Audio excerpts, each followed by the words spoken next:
D'approche suspecte sur les réponses à ces annonces en ligne. Notre série du samedi, tant attendue, les petits plats dans l'écran. Le principe, vous le connaissez, un produit de saison, un producteur et un chef pour vous donner des idées en cuisine. Aujourd'hui, c'est dans le Vaucluse que nous allons pour un fruit à la chair ferme, consommé majoritairement cuit, le coing. Reportage Théo Soumont, Thibaut Petit et Pierre Véraud. Quand sa peau est bien jaune, avec un fin duvet, c'est que le coing est mûr. Cultivé depuis 4000 ans, ce cousin de la poire revient à la mode.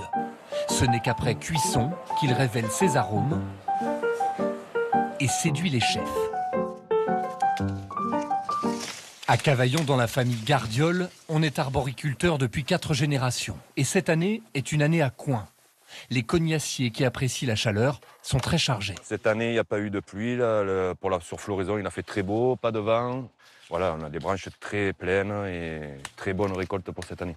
Longtemps en déclin, la production est repartie il y a une dizaine d'années, avec l'appétit grandissant des consommateurs pour les fruits anciens. C'est le fruit de nos aïeux qu'ils ont toujours vécu avec. Ça a toujours existé. Aujourd'hui, il s'est beaucoup perdu. Et aujourd'hui, il revient à la mode. Tout le monde en recherche. Résultat, on retrouve désormais le coing sur tous les étals du Vaucluse. Pour les habitants du coin, ce fruit d'automne ravive les souvenirs d'enfance et les recettes de famille.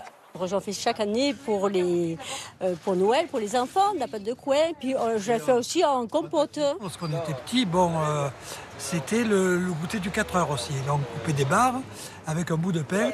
Le coing était aussi l'ingrédient d'une spécialité des boulangeries de Provence.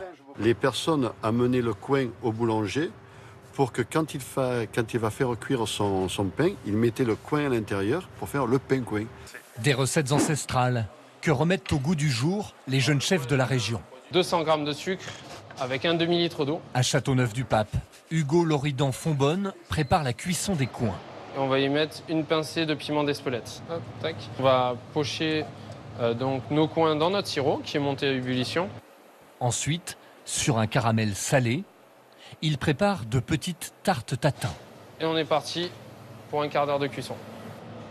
Dans l'assiette, la tarte tatin au coing accompagne un suprême de volaille, cuit à basse température.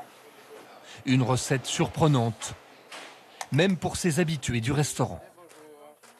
Je vous souhaite une bonne dégustation. Le plat est excellent. Le mélange de sucré et salé est très bon. Ce mélange, la présentation, c'était vraiment des tons d'automne. Là, c'était très réussi.